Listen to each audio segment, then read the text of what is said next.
Hello friends, this is Rishu Verma and welcome to my YouTube channel Shrem bio classes. तो आज का हमारा टॉपिक है फर्टिलाइजेशन एंड इम्प्लांटेशन। तो फर्टिलाइजेशन क्या है? Fusion of male and female gametes.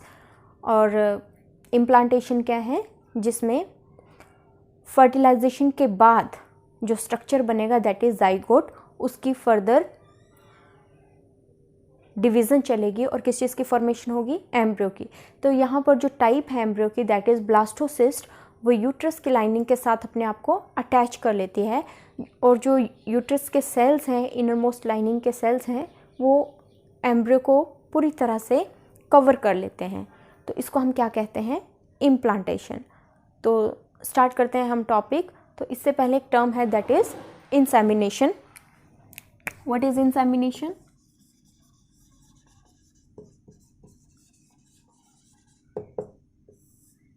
What is insemination? It is the release of sperms. It is the release of sperms into the female genital tract. That is vagina.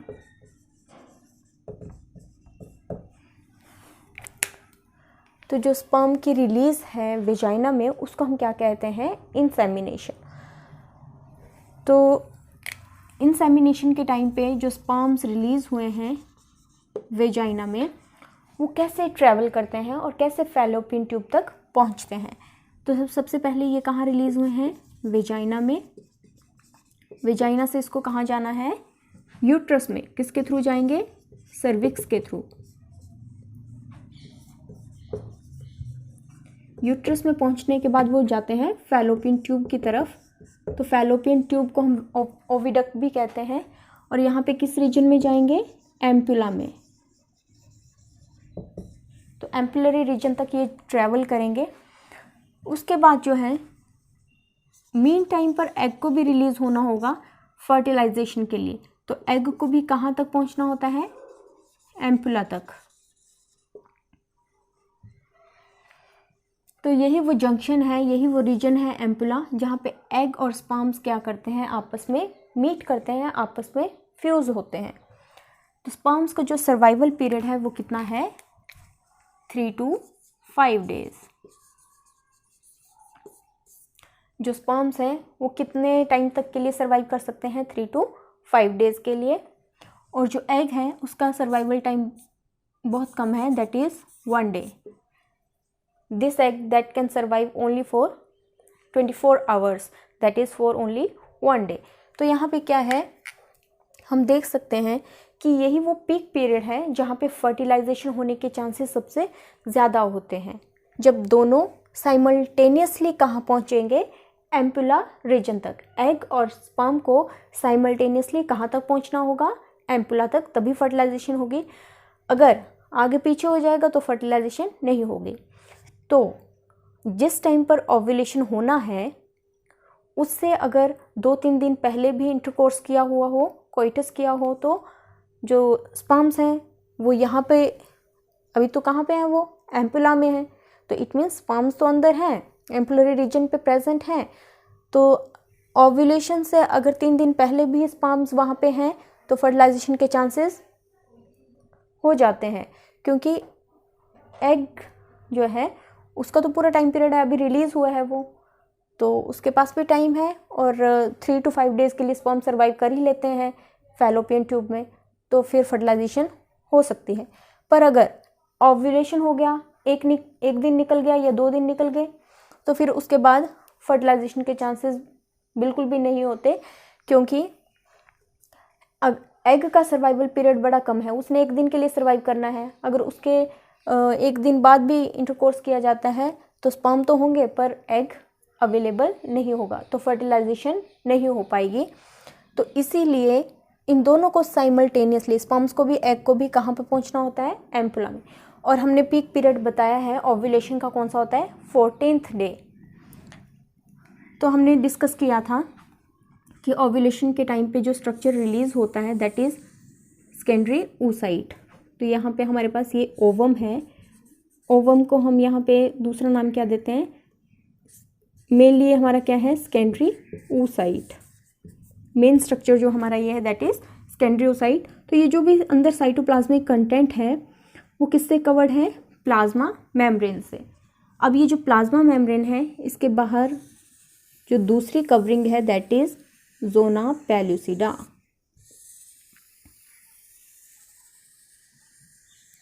तो plasma membrane के outer covering जो है that is zona pellucida.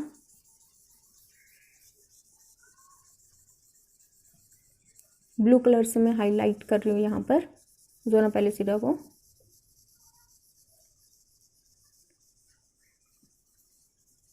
और जोना pellucida के बाहर जो sales होंगे वो ग्रैनुलोसा सेल्स होते हैं, जिनको हम कहते हैं क्यूबॉइडल सेल्स होते हैं, ग्रैनुलोसा सेल्स, जिनको हम कहते हैं cells of corona radiata.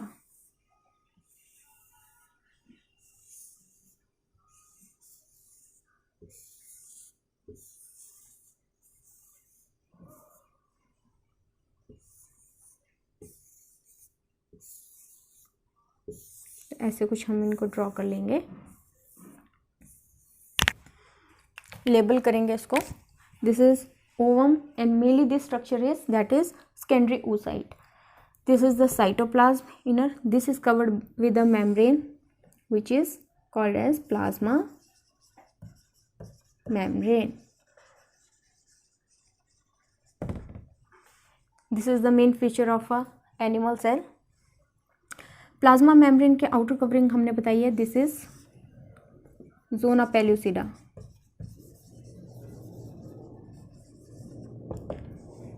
As we discussed earlier, this zona pellucida that is a glycoprotein layer and helps in protection of the secondary oocyte. So plasma membrane और zona pellucida यहाँ पे 2 layers हैं, दोनों का ही प्रोटेक्टिव फंक्शन है, दोनों ही protection में helpful है। और इन दोनों लेयर्स के बीच में एक स्पेस है which is called as perivitelline space. Perivitelline space, this is the communication junction between the oocyte and the zona pellucida.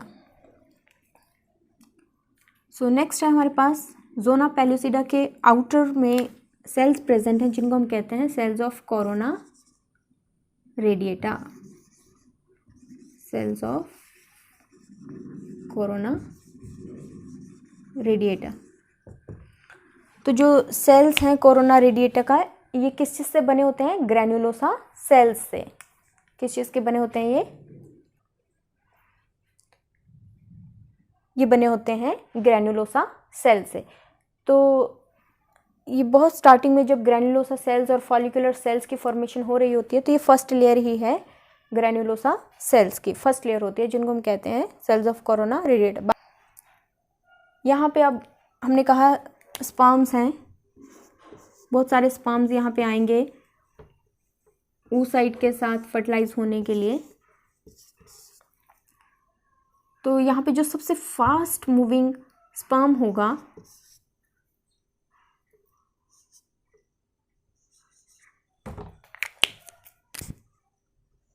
जो सबसे फास्ट मूविंग स्पर्म है वही इस सेकेंडरी oocyte को फर्टिलाइज कर सकेगा। और उसके बाद ये क्या करता है, जैसे ही इस स्पर्म के हेड में जो कैप है एक्रोसोमल कैप, वहाँ पे एंजाइम प्रेजेंट होता है जिसे हम कहते हैं हाई एल्यूरोनिडेज। वो हाई एल्यूरोनिडेज क्या करता है, जोना पेलुसिडा और प्लाज्मा मेम्ब्रेन को रप्चर करते हुए, उसको पेनिट्रेट करते हुए कहाँ एंटर कर जाएगा, that enters into the cytoplasm of the secondary oocyte।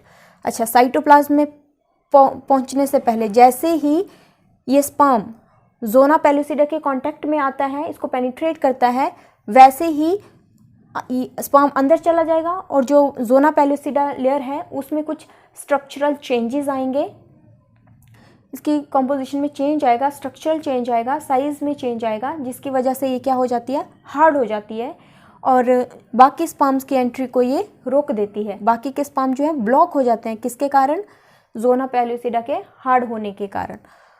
तो जैसे ही स्पर्म जो है साइटोप्लाज्म में पहुंचेगा सेकेंडरी oocyte के, तो यहाँ पे सेकेंडरी oocyte अभी अरेस्टेड है किस स्टेज में, मेटाफेज ऑफ मियोसिस 2। जैसे ही स्पर्म अंदर पहुंचेगा साइटोप्लाज्म में, ये सेकेंडरी oocyte जो है इसकी ये डिवाइड कर जाएगा सेल, और किस चीज़ की फॉर्मेशन करेगा, एक पोलर बॉडी बनाएगा और दूसरा क्या बनाएगा, ओवम, जिसको हम oocyte भी कहते हैं। तो यह हमारे पास क्या है, यहाँ पे सेकेंडरी oocyte है, सेकेंडरी oocyte। जैसे ही स्पर्म जो है साइटोप्लाज्म में एंटर किया है, तो यहाँ पे सेकेंडरी oocyte की जो ये साइटोप्लाज्म में सेकेंडरी oocyte की क्या हो गई, ब्रेक डाउन हो गई। ये मेटाफेज में था, मेटाफेज ऑफ मियोसिस 2। इसकी ब्रेक डाउन होगी, क्या बनाएगा, ये एक तो पोलर बॉडी बनाएगा और जिसका नाम है सेकंड पोलर बॉडी, और यहाँ पे एक सेल बनेगा जिसको हम कहेंगे oocyte, ओवम भी कहते हैं इसको। तो जब ये स्पर्म और oocyte आपस में फर्टिलाइज करेंगे, तो हमें पता है ये जो सेकंड पोलर बॉडी बनी है, ये क्यों बनी है, क्रोमोसोम नंबर को मेंटेन रखने के लिए। तो ये भी हैप्लॉइड होगा, ये भी हैप्लॉइड होगा, स्पर्म तो है ही हैप्लॉइड। तो यहाँ पे जब स्पर्म अब इस oocyte के स्पर्म का न्यूक्लियस और oocyte का न्यूक्लियस आपस में फ्यूज़ करेगा, ये वो मेन जगह है, ये आपस में फ्यूज़ करेंगे तो किस चीज़ की फॉर्मेशन करेंगे, जाइगोट की। किस चीज़ की फॉर्मेशन करेंगे, जाइगोट की, जो कि कैसा होगा, डिप्लॉयड 2n, क्योंकि एक नंबर एक हाफ वन सेट जो है क्रोमोसोम का वो स्पर्म का आएगा और वन सेट जो है क्रोमोसोम का वो oocyte से आएगा। तो ये किस चीज़ की फॉर्मेशन करेगा, जाइगोट, जो कि क्या है, डिप्लॉयड। नेक्स्ट है हमारे पास कि हम कैसे पता करें कि जो हमारे पास एम्ब्रियो की फॉर्मेशन हुई है, जाइगोट बना है, वो मेल है या फिर फीमेल है। Now the next topic is sex determination. How we can determine the sex of a child, whether he will be male और female, whether he will be boy और गर्ल। तो सेक्स डिटर्मिन करने के लिए हम क्या study करेंगे, chromosomal pattern. तो हमें पता है कि ह्यूमन के हर एक सेल में कितने क्रोमोसोम्स होते हैं, 46, यानी टोटल नंबर जो है क्रोमोसोम का हर एक सेल में वो कितना है, 46। तो यहाँ पे हम कंसीडर कर लेते हैं कि हमारे पास एक सेल है जिसमें कि कितने हैं टोटल क्रोमोसोम्स, 46। इसमें से 44 क्रोमोसोम्स जो हैं वो ऑटोसोम्स हैं, जो कि बेसिक बॉडी डिज़ाइन के लिए रिस्पॉन्सिबल होते हैं, और जो 2 क्रोमोसोम्स हैं वो हैं सेक्स क्रोमोसोम्स, जो कि डिसाइड करते हैं कि बेबी बॉय होगा या फिर गर्ल होगा। तो यहाँ पे जो ऑटोसोम्स हैं वो मेल एंड फीमेल में बिल्कुल सेम है, एग्जैक्ट से सिमिलर हैं, तो हम यहाँ पे ऑटोसोम्स को डिस्कस नहीं करेंगे। और वैसे भी जब सेल की डिवीज़न होती है मियोसिस के टाइम पे, तो ये नंबर हाफ रह जाता है, ठीक है। 46 जो हैं, 46 में से कुछ गैमीट्स जो हैं उनमें 23 आएगा, दूसरे भी गैमीट में 23 आएगा, तो यानी 23 में से तो 22 तो बिल्कुल सेम है, ऑटोसोम्स जो हैं वो सेम है, बस यहाँ पे डिफरेंस होगा, या तो X होगा या फिर Y होगा। ये आ गया मेल का केस। और फीमेल के केस में क्या होता है कि टोटल जो है 46 नंबर है हर एक सेल में, तो गैमीटोजेनेसिस के टाइम पे, मैं गैमीटोजेनेसिस की बात कर रही हूँ, तो जब गैमीट बनते हैं तो वहाँ पे भी क्या होगा, 23 नंबर रह जाएगा, 23। यहाँ पे 22 सेम है ऑटोसोम्स, सिर्फ एक होगा X, और यहाँ पे भी 22 सेम है, दूसरे में भी क्या होगा, X, क्योंकि फीमेल के पास सारे गैमेट्स में X क्रोमोसोम ही है, सिर्फ डिफरेंस कहाँ पे है, Y में, जो कि मेल के पास है। बाकी मेल में आधे स्पर्म्स में X होगा, आधों में Y होगा। तो यहाँ पे 22 ये तो सेम ही है सारे ऑटोसोम्स, तो हम अभी डिस्कस करेंगे सिर्फ ये X और Y को, X एंड X को। तो यहाँ हमारे पास एक ले लेते हैं हम मेल, दूसरा हम किसको स्टडी कर रहे हैं, फीमेल को। तो मेल में कौन से सेक्स क्रोमोसोम्स हैं, एक्स एंड वाई, और फीमेल में एक्स एंड एक्स। जब गैमेट्स बनते हैं, यहाँ पे मान लो दो हमारे पास स्पर्म बन रहे हैं, दो स्पर्म बनेंगे, तो कुछ में एक्स जाएगा और कुछ में क्या जाएगा, वाई जाएगा। कुछ स्पर्म्स जो है, हाफ स्पर्म्स जो है वो एक्स कैरी करेंगे और हाफ स्पर्म्स जो है वो वाई कैरी करेंगे।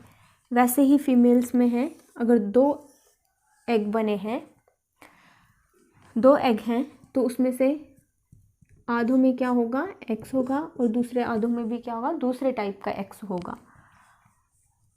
अब देखते हैं कि अगर ये वाला एक्स जो है इस एक्स के साथ फ्यूज़ करता है तो एक्स एंड एक्स आएगा हमारे पास। ये वाला स्पर्म जो है, ये स्पर्म्स हैं और ये क्या है, एग्स। जब एक्स कैरिंग स्पर्म जो है एक्स कैरिंग एग के साथ फ्यूज़ होगा तो ये बनाएगा गर्ल चाइल्ड। चाइल्ड कैसा होगा, गर्ल। एक्स एक्स जो है वो गर्ल के लिए रिस्पॉन्सिबल है। वैसे ही अगर ये वाला वाई जो है एक्स के साथ फ्यूज़ करता है तो एक्स एंड वाई बनेगा, तो ये किसके लिए रिस्पॉन्सिबल है, बॉय के लिए। तो ऐसे ही एक्स वाई बनेगा तो बॉय, एक्स एक्स होगा तो गर्ल। तो यहाँ पर जो हिट्रोगैमिटी है वो किस में है, मेल में है। फीमेल में तो होमोजाइगस हैं, सारे एक जैसे हैं, सब गैमेट्स में एक्स क्रोमोसोम है। मेल ही है जिसमें आधे स्पर्म्स जो हैं वो एक्स क्रोमोसोम को कैरी कर रहे हैं और नेक्स्ट हाफ जो है वो वाई क्रोमोसोम को कैरी कर रहे हैं। तो यहाँ पे मेल डिसाइड करेगा, फादर डिसाइड करेगा चाइल्ड के सेक्स को। तो मदर इसके लिए रिस्पॉन्सिबल नहीं होती, क्योंकि मदर के सब एग्स में सिर्फ एक्स ही है, डिफरेंस जो है वो मेल के स्पर्म्स में है। नेक्स्ट है टॉपिक हमारा transport of ovum, fertilisation and passage through the fallopian tube. So the topic is transport of ovum, fertilization and passage of growing embryo through the fallopian tube. तो यहाँ पे हम structure draw कर लेते हैं थोड़ा सा अंडरस्टैंडिंग के लिए।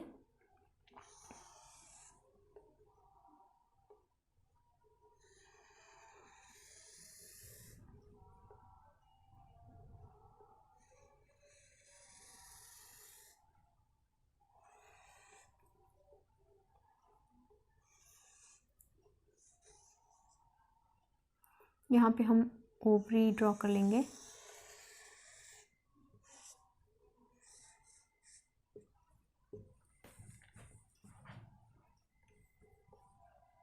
यहाँ पे आप यूट्रस को शो कर दीजिए।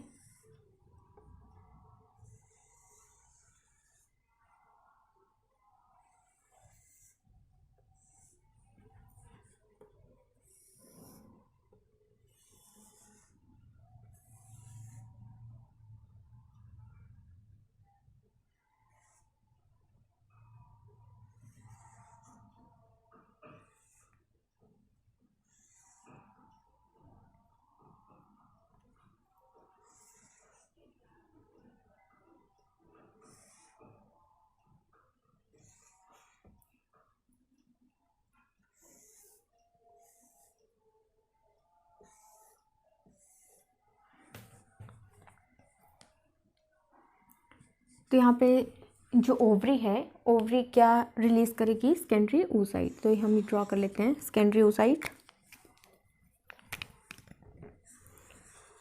सेकेंडरी oocyte कोरोना रेडिएटा के सेल्स भी होंगे साथ में। सेकेंडरी oocyte जो है फर्दर मूव करेगा और एम्पुला की तरफ जाएगा।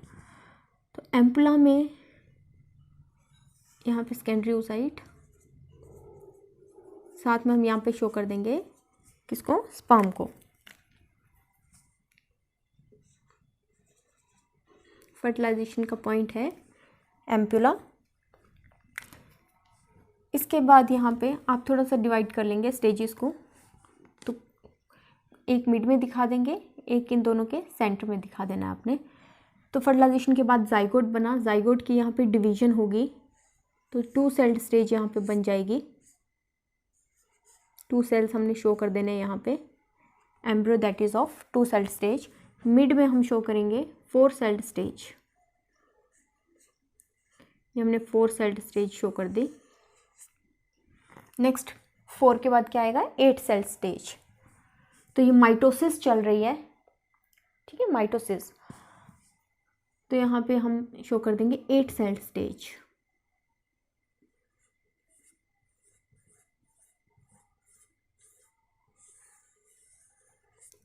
एट के बाद हम शो करेंगे 16 सेल्ड स्टेज।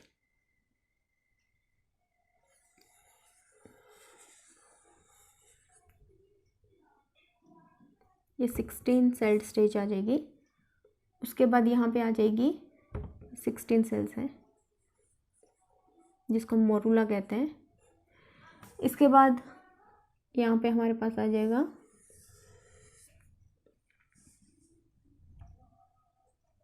ये जो सेल्स हैं, ये अपने आप को रीअरेंज कर लेंगे, यहाँ पे बना देंगे ये ब्लास्टोसिस्ट। ये ब्लास्टोसिस्ट की फॉर्मेशन कर देंगे। फिर ब्लास्टोसिस्ट जो है अपने आप को एंडोमेट्रियम के साथ जो है अटैच कर लेगा। यहाँ पे थोड़ी यूँ करके दिखा देते हैं। तो यहाँ पे ब्लास्टोसिस्ट जो है अपने आप को अटैच कर लेगा। तो यहाँ पे जो सेल्स हैं, जो ब्लास्टोसिस्ट के सेल्स हैं, उनको हम ब्लास्टोमियर्स कहते हैं। तो जो भी ये सेल्स हैं इनको हम क्या कहेंगे, ब्लास्टोमियर्स। ब्लास्टोमियर्स जो है अपने आप को रीअरेंज करते हैं यहाँ पे। तो एक आउटर लेयर बना देंगे, ये आउटर लेयर बन गई जिसको हम कहेंगे ट्रोफोब्लास्ट। और अंदर की तरफ बना देंगे एक सेल्स का बंच रह जाता है अंदर जिसको हम कहते हैं इनर सेल मास। और जो ब्लैंक स्पेस रह गया उसको हम कहते हैं ब्लास्टोसील कैविटी। तो यहाँ पे भी हम ऐसे ही शो कर लेंगे नेक्स्ट में ब्लास्टोसिस्ट। ये ट्रोफोब्लास्ट की लेयर आ गई जो कि एंडोमेट्रियम के साथ अटैच्ड है। और जो इनर सेल मास है वो एम्ब्रियो की फॉर्मेशन करेगा। तो हम इनकी नेमिंग कर लेते हैं। This is structure A B, या आपने ओवरी के साथ ही दिखाना है रिलीज होता हुआ। इसको एम्पुला में दिखाना है, फर्टिलाइजेशन को आपने एम्पुला रीजन में दिखाना है। उसके बाद यहाँ पे ये हम एक स्ट्रक्चर सेंटर में रखेंगे और इसके आसपास ये 2 बना देने आपने। तो ये 2 सेल्ड स्टेज है जिसको हम सी कंसीडर कर रहे हैं। This is D 4 celled stage, E 8 sailed stage, double होता जाएगा amount. This is F 16। F के बाद जो है ये मोरूला फर्दर डिवाइड होता रहेगा और यहाँ पे ब्लास्टोसिस्ट की फॉर्मेशन करेगा। तो ये जो एम्ब्रियो है, यहाँ पे जो सेल्स हैं, ये सारे सेल्स जो हैं इनको हम क्या नाम दे रहे हैं, ब्लास्टोमियर्स। तो ब्लास्टोमियर जो है ये अपने आप को यहाँ पे अरेंज कर लेते हैं outer trophoblast and inner cell mass में। तो जिसको हमने नाम दे दिया ब्लास्टोसिस्ट। फर्दर ये ब्लास्टोसिस्ट जो है एंडोमेट्रियम जो है उसमें अटैच कर लेगा। तो ये G structure and this is H structure. थोड़ा लेबल कर लेते हैं। दिस इज ओवरी, ओवरी भी यहाँ पे अटैच्ड होगी यूट्रस के साथ लिगामेंट्स की हेल्प से। ये लिगामेंट्स की हेल्प से अटैच होती है। दिस इज ओवरी, ये हमारा आ गया सेकेंडरी oocyte। यहाँ पे क्या हो रही है, फर्टिलाइजेशन किसकी, स्पर्म एंड एग की।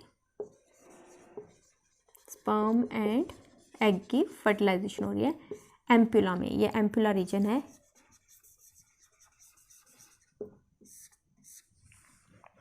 उसके बाद ये कौन सी स्टेज आ गई, this is 2 celled stage.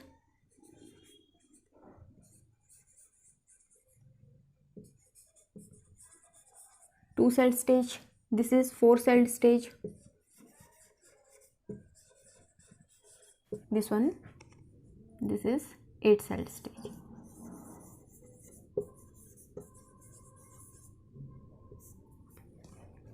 This is 16 cell stage.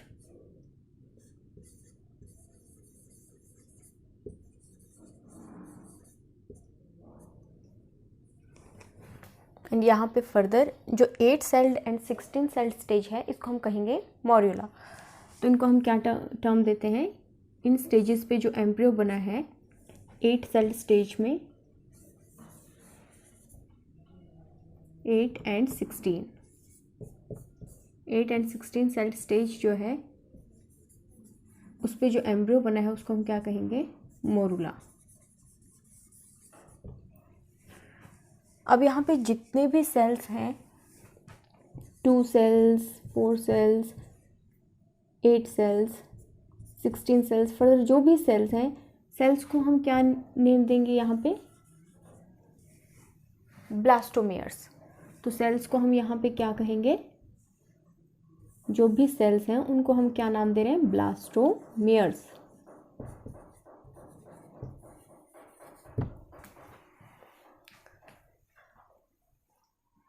अब यहाँ पे जो F स्टेज है 16 सेल स्टेज है, यहाँ पे जो फर्दर ये जो मोरूला है ये फर्दर डिवाइड करेगा और किसकी तरफ मूव करेगा, यूट्रस की तरफ।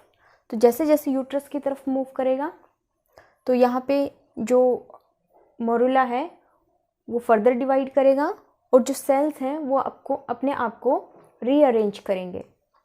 तो यहाँ पे ये 2 लेयर्स में अपने आप को पोजीशन कर लेगा। जो आउटर मोस्ट है उसको हम कहेंगे ट्रोफोब्लास्ट, रिंग लाइक बनती है, और जो अंदर वाला स्ट्रक्चर है उसको हम कहेंगे इनर सेल मास। तो यहाँ पे जो आउटर लेयर है उसको हम क्या कह रहे हैं, ट्रोफोब्लास्ट। जो इनर सेल मास बना है this is inner cell mass. और जो कैविटी दिख रही है, स्पेस हमें बीच में दिख रहा है, दैट इज ब्लास्टोसील।